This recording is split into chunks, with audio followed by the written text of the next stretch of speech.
नमस्कार मित्रों, मैं बलराम सोमवंशी क्लासेज में आपका स्वागत करता हूं। तो चलिए मित्रों, जो हमारी जीव विज्ञान की श्रृंखला चल रही है, उस श्रृंखला का आज हमारा यह 5वां एपिसोड है। इसमें हम लोग प्लांट हार्मोन के बारे में देखेंगे। तो चलिए देखते हैं। हमारा पहला प्रश्न क्या है कि पौधों में 6 प्रकार के हार्मोन होते हैं, यानी जो प्लांट हार्मोन होते हैं वो कितने प्रकार के होते हैं? 6 प्रकार के होते हैं।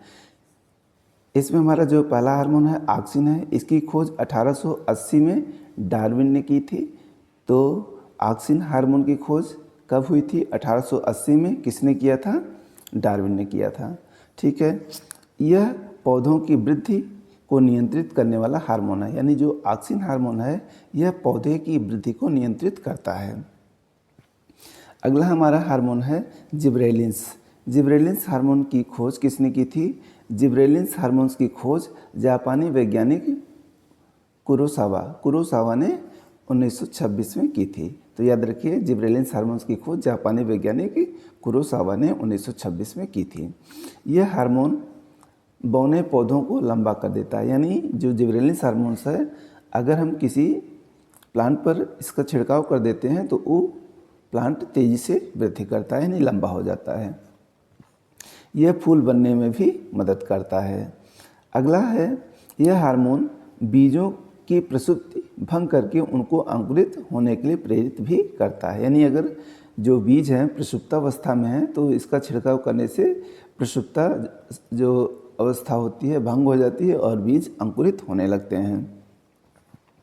अगला प्रश्न है, यह हार्मोन यानी जिब्रेलिन्स हार्मोन पौधों में एधा यानी कैम्बियम की सक्रियता को बढ़ाता है। ठीक है। इसका छिड़काव करके बृहद आकार के फल तथा फूलों का उत्पादन किया जा सकता है। अगला हमारा हार्मोन है साइटोकाइनिन हार्मोन।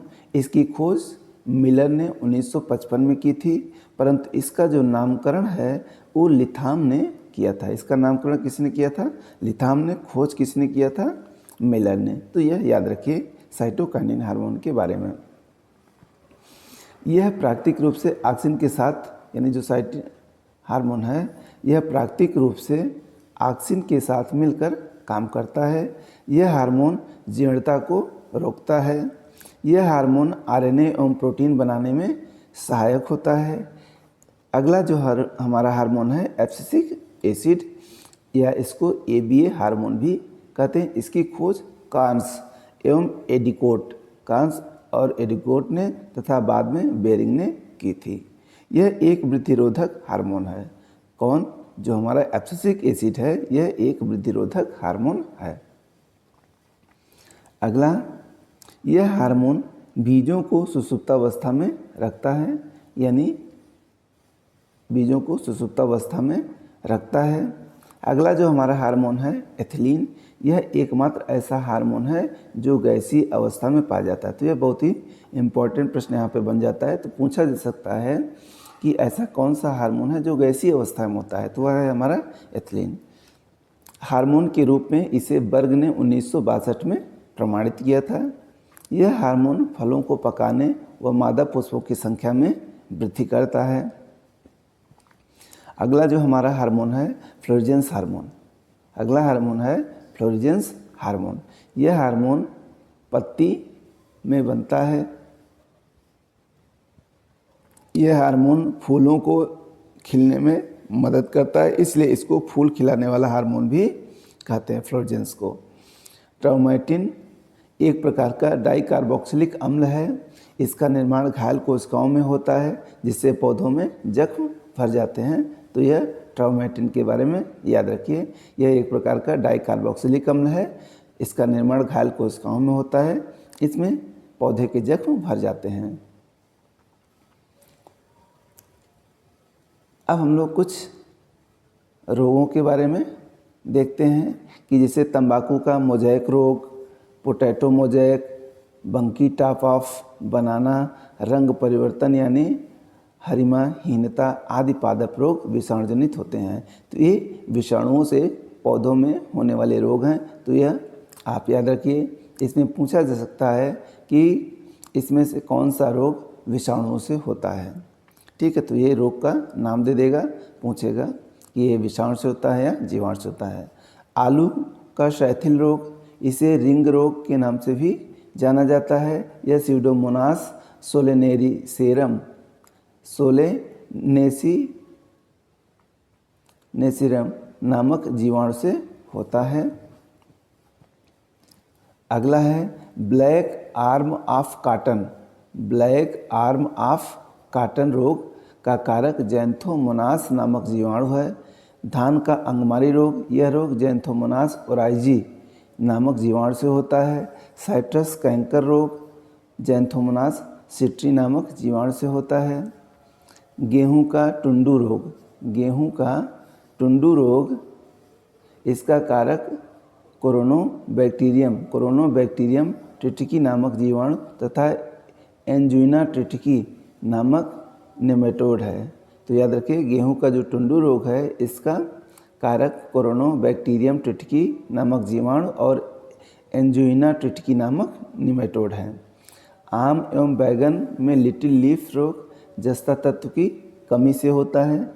नींबू में डाइबैक रोग तांबा की कमी से, और नींबू में लिटिल लीफ रोग, नींबू में लिटिल लीफ रोग तांबा की कमी से होता है। फूल गोभी में ब्राउनिंग रोग बोरान की कमी से। मटर में मार्स रोग मैंगनीज की कमी से। लीची में पत्ती जलना पोटेशियम की कमी से। धान का खैरा रोग जस्ता की कमी से। आलू का ब्लैक हट रोग भंडारण में ऑक्सीजन की कमी से। ठीक है, आंवले में निक्रोसिस रोग, आंवले में निक्रोसिस रोग बोरान की कमी से। सलजम में वाटर कोर मैंगनीज की कमी से। गाजर में पोटर स्पॉट कैल्शियम की कमी से। मक्का में वाइट बर्ड जस्ता की कमी से। चुकंदर में हॉट रॉट बोरान की कमी से। लौंग फूल की कली से प्राप्त होता है, लौंग फूल की कली से प्राप्त होता है। अगला हमारा क्वेश्चन है कि जो केसर होता है,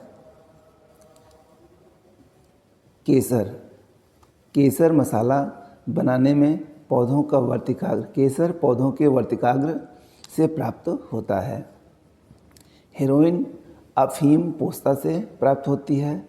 सबसे बड़ा आवृतबीजी वृक्ष यूकेलिप्टस है। संसार में सबसे लंबा वृक्ष सिकोया, इसे कोस्ट रेडवुड ऑफ कैलिफोर्निया भी कहते हैं, इसे कोस्ट रेडवुड ऑफ कैलिफोर्निया भी कहते हैं। अगला हमारा क्वेश्चन है, आकार में सबसे छोटा आवृतबीजी पौधा कौन सा है? लेमना है। सबसे बड़ी पत्ती वाला पौधा विक्टोरिया रिजिया। सबसे बड़ा बीज कोकोडीमर। सबसे छोटा टेडोफाइट एजोला। सबसे छोटा बीज आर्किड। सबसे छोटा पुष्प वोल्फिया। सबसे बड़ा पुष्प रेफ्लेशिया। सबसे छोटा आवृतबीजी परजीवी, सबसे छोटा आवृतबीजी परजीवी आर्सीथोबियम है। सबसे बड़ा नर युग्म साइकस। सबसे बड़ा बीजांड साइकस। जीवित जीवाश्म साइकस। सबसे छोटा गुणसूत्र शैवाल में। सबसे लंबे गुणसूत्र ट्राइलिथियम में। सबसे ज़्यादा गुणसूत्र वाला पौधा कौन सा है?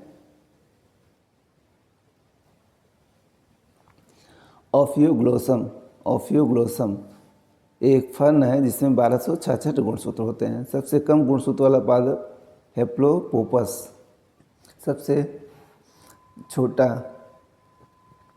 छोटा नग्नबीजी पादप जेमिया पिग्मिया।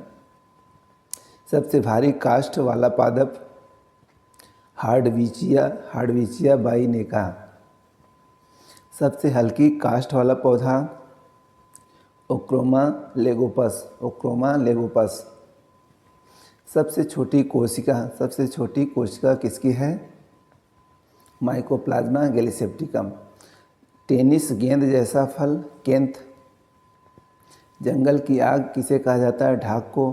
काफ़ी देने वाला पौधा कोफिया अरेबिका। कोको देने वाला पौधा थ्रियोब्रेमा केको। केको, थियोब्रेमा केको। इसमें थियोब्रोमीन एवं कैफीन होती है। अफीम देने वाला पौधा कौन सा है? पोपी, यानी इसका जो वैज्ञानिक नाम है पेपावर सोमनीफेरम है। इसमें मोपिन होती है। तो इस प्रकार से आज हमारे 50 से अधिक यानी लगभग हमने 70 प्रश्नों को लिया है और ये बहुत ही महत्वपूर्ण प्रश्न है, तो आप लोग इनको अच्छे से देखिए। और अगर हमारा यह प्रयास आपको अच्छा लग रहा है तो हमारे इस चैनल को लाइक और सब्सक्राइब आप लोग अवश्य कर दीजिए।